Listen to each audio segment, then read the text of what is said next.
name is Audrey Wright. Thanks so much for joining me for this last episode of an Excerpt A Day, where I've been exploring various violin orchestral audition excerpts and going into detail about my approach for working on this music. For this last video, I will be going through Strauss's Ein Heldenleben Concertmaster Solo. I thought there would be really no better way to end the series than with this piece. There's a lot to get to, so let's go for it right now.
solo from Ein Heldenleben is certainly one of the most epic concertmaster solos ever written.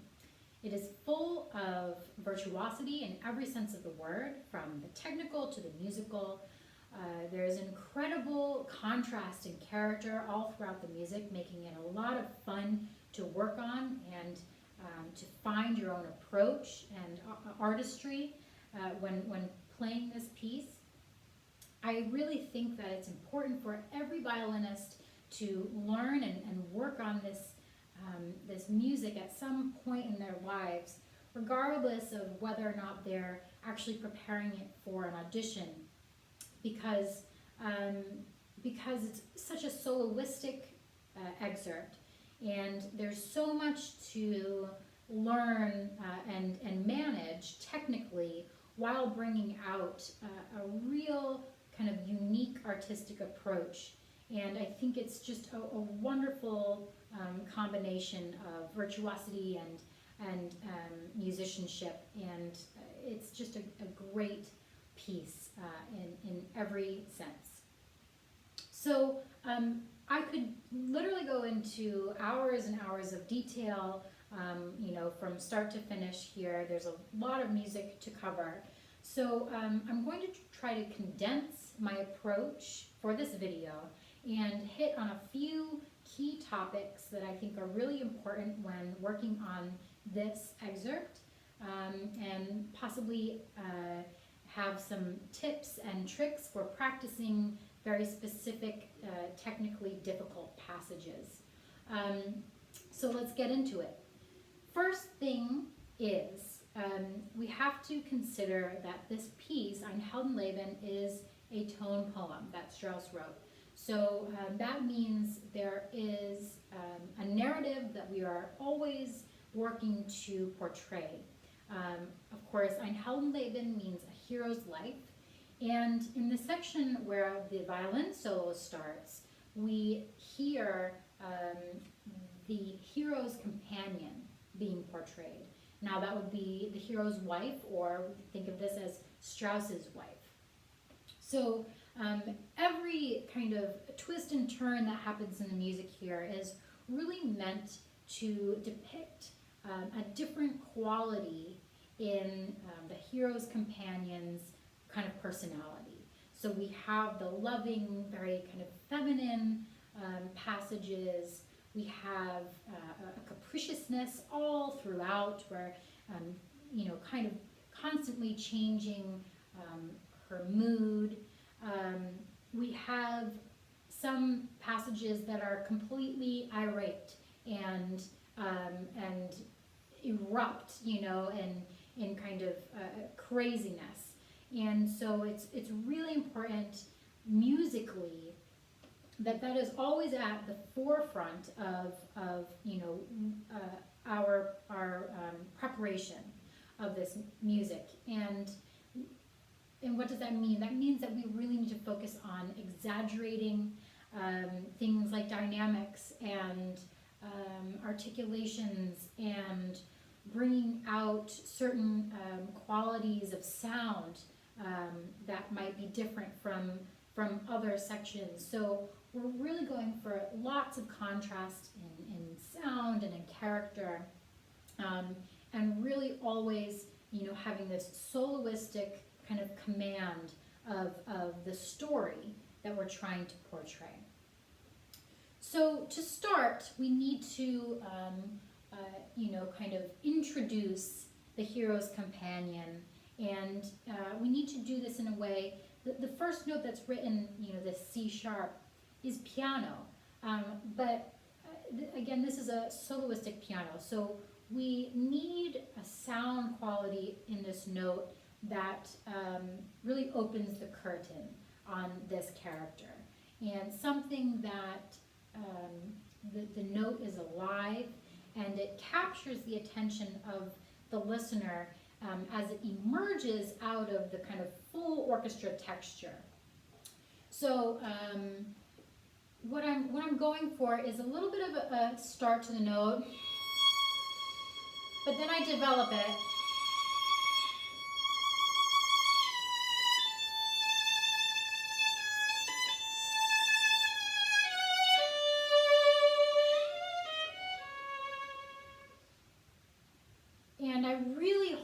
pay attention all the way throughout that line. I can take my time once I've established the tempo. Once I've established the first note. There isn't really a sense of tempo here yet. That will come later on in the excerpt. Now the second statement of the companion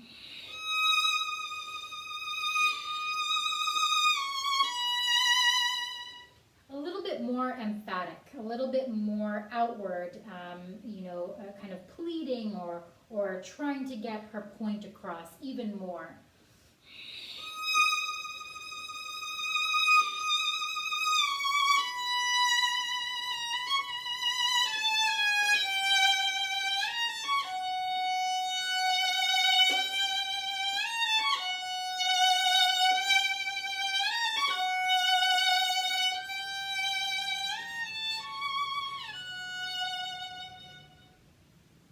So these gestures, starting from around rehearsal 23,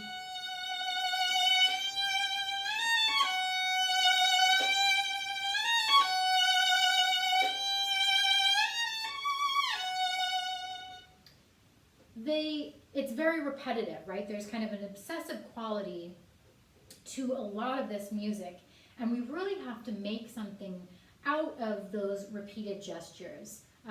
They shouldn't be the same every single time. And it's important to note here that the orchestra is kind of commenting along with the violin solo part. So knowing that, that happens, the orchestra, says something kind of while we're holding these F sharps.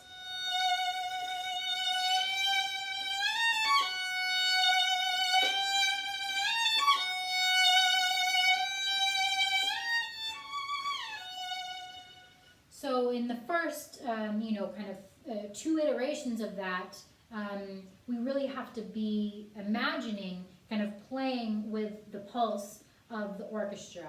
And then the third time, we can stretch it a little bit more, because at that point, the orchestra part has subsided, and you don't have to worry about kind of playing with anyone else. Now we have this series of repeated F sharps. Again, nothing ever should be the exact same. So you have to tell a story with every single note that you play here.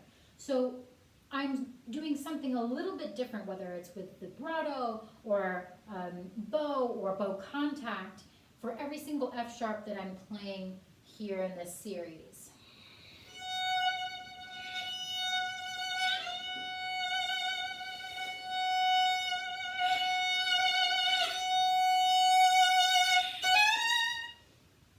Now, this next section that we just reached, this is where the first kind of point in the music where the orchestra joins in a more rhythmic way. So we really have to think of pulse, starting here, which is 3 measures before rehearsal number 24. You want to really make sure that you're kind of imagining, playing with the pulse and playing with the rest of the orchestra.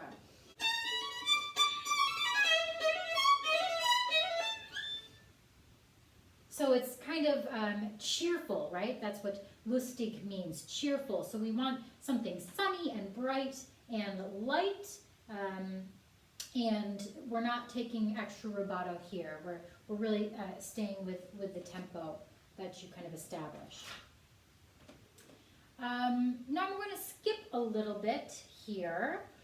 Again, you can always reference back to the full run-through that I did at the beginning of this video for kind of more detail.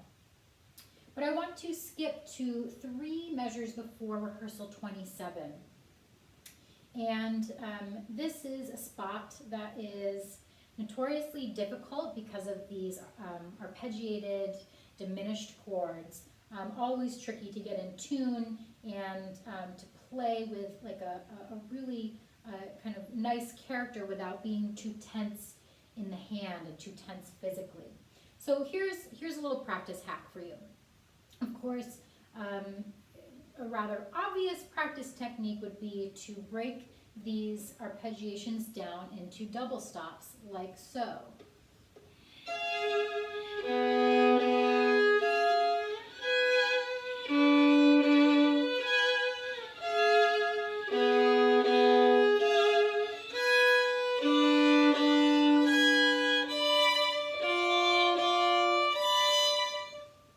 And doing it slowly like that, even slower than I was doing it, so you are really paying attention to good intonation and also kind of working in a release, a feeling of kind of release of tension in the left hand so that you can play these chords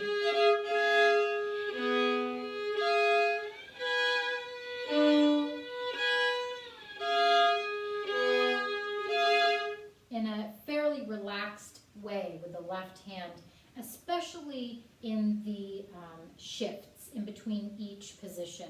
That's where we can really tense up and grab on with the hand, but just remembering to kind of lighten up and soften in the hand there is really important. So my practice hack is to take this double stop approach a step further.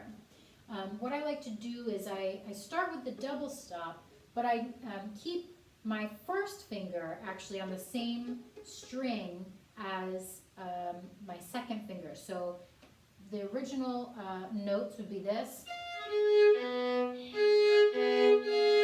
Instead of that, I just move my first finger over a perfect fifth to the D string.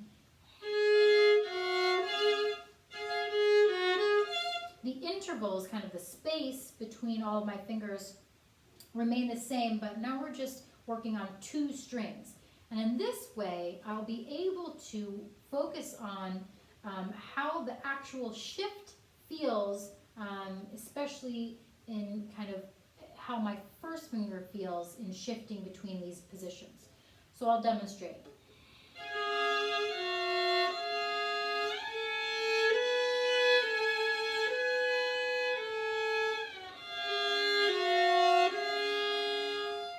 That sort of thing. So I'm using my first finger on the same string as the second finger to kind of work on this shift specifically. So I'm going to move down to the second measure of 27 to show a more elongated version of this approach.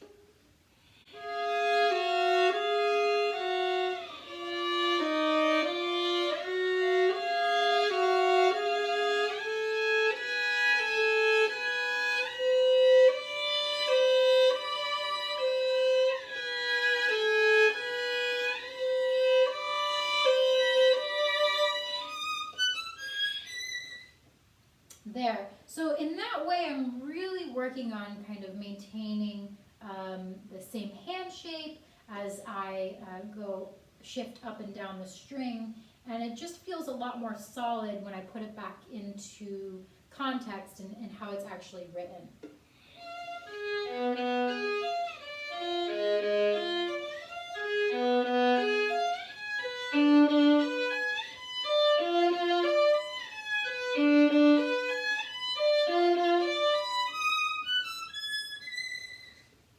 Something of that nature.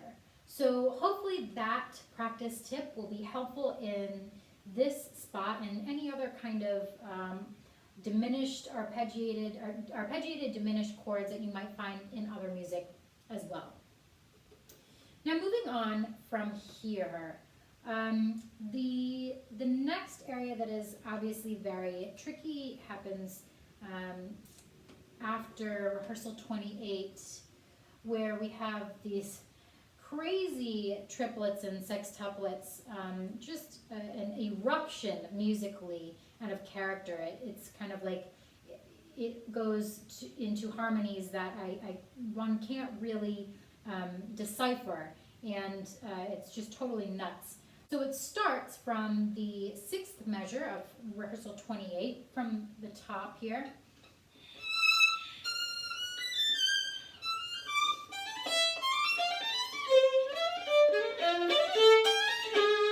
So, of course, we just have to practice this very, very slowly to really understand and get our ear used to hearing all of these pitches.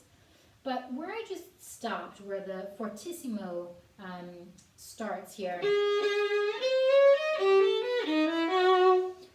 this is particularly gnarly.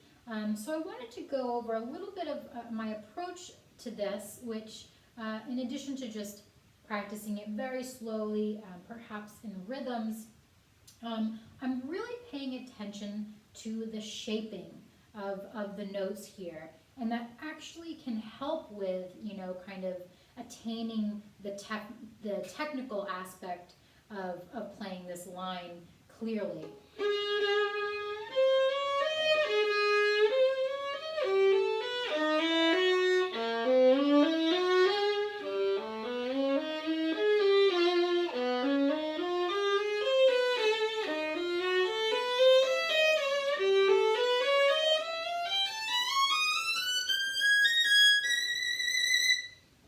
So under tempo, you'll see that I'm really kind of shaping along with the slurs that are written and phrasing off at the end of each slur.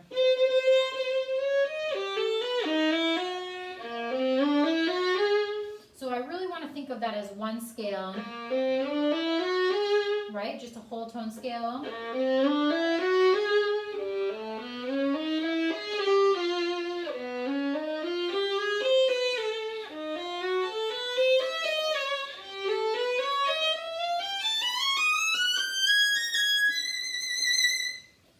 And so if I'm breaking this down, then I can take each slur and think of it as kind of a new scale.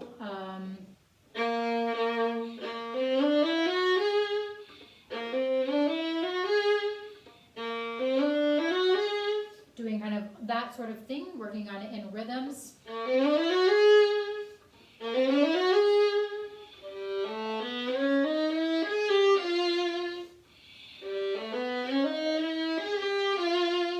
Again, kind of rhythms, and then really kind of hearing the last note of each scale as kind of my goal point, right? So I'm really thinking of those as I have these little goals along the way, kind of little pillars that help me get through.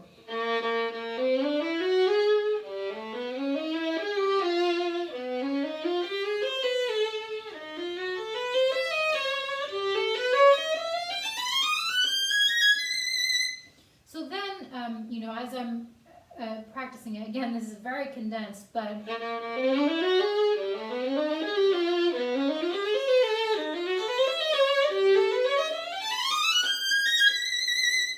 even within kind of a more kind of a performance approach to this passage, I am still kind of listening out for those end notes of each slur. And I really kind of maintain that even when I'm in full speed, so that it's not just one long run-on sentence, right? There's still some structure within that.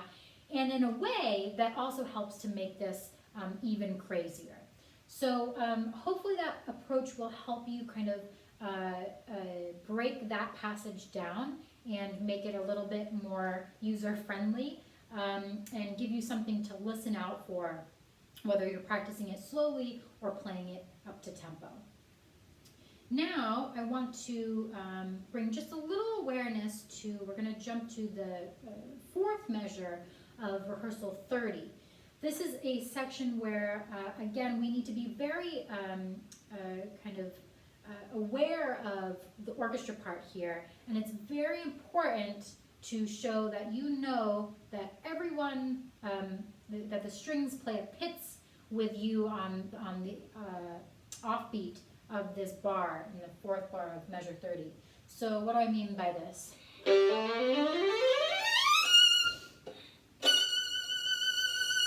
Right? So you really want to give, a big breath on those two eighth note rests that you have into that G flat.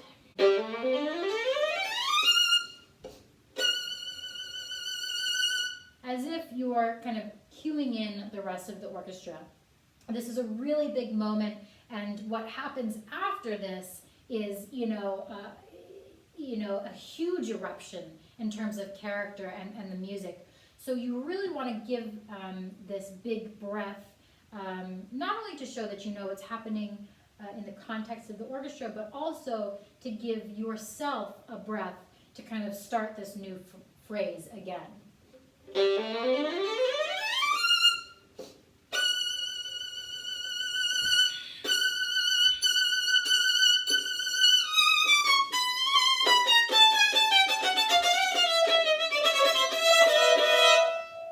What amazing writing here. So going on from here, the approach to bowing here, once we get to these triple stops, I'm really thinking off the string in the kind of third bar of this phrase.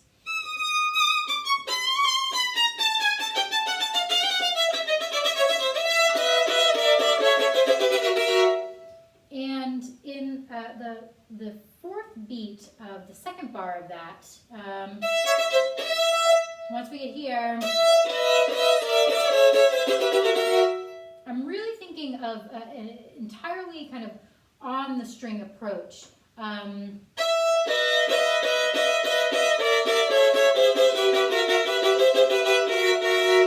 So that it's catching every single string. There's no rolling, of course, and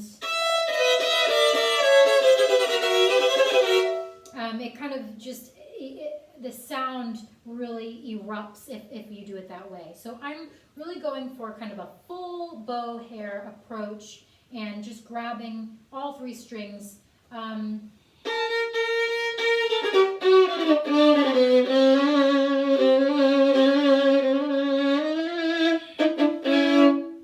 As kind of full hair as possible, and really gutsy sound here. So don't be afraid to go absolutely nuts here. And a way to practice this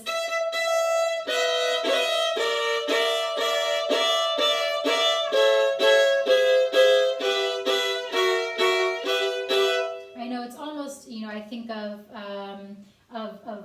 Brahms' violin concerto with this kind of chord, triple chord approach. So you can play it under tempo.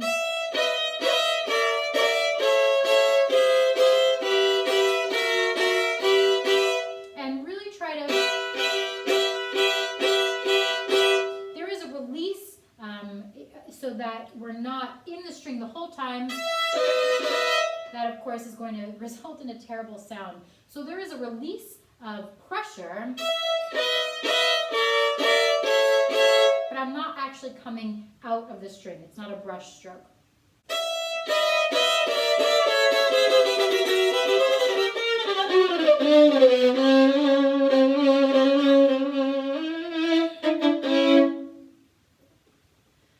Good. Now, after all of this chaos, really going for a beautifully sweet, tender, and loving sound in this next section.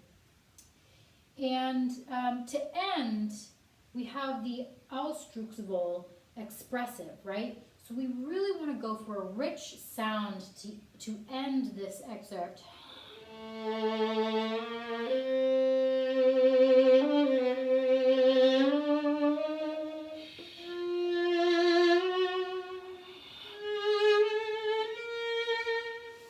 You're all alone in the orchestra, so it's a very kind of lonely, something that seems to be sobbing in a way.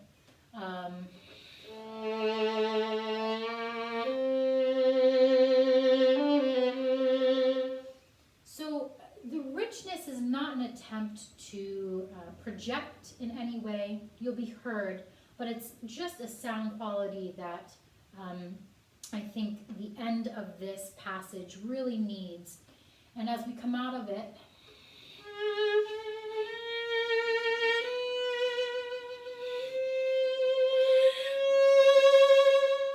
right, something that starts to see the light of day, and then we bring in, of course, the entire orchestra at rehearsal 32.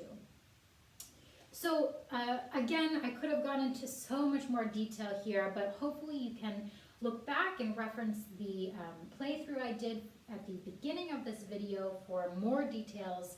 Of course, this is a musical journey that violinists, will go through our entire lives. So, I still have so much more to learn with this music and to enjoy kind of figuring out. And I hope you also take the opportunity to do the same in your own preparation of this piece. Thanks so much for joining me for this last video of an Excerpt A Day series.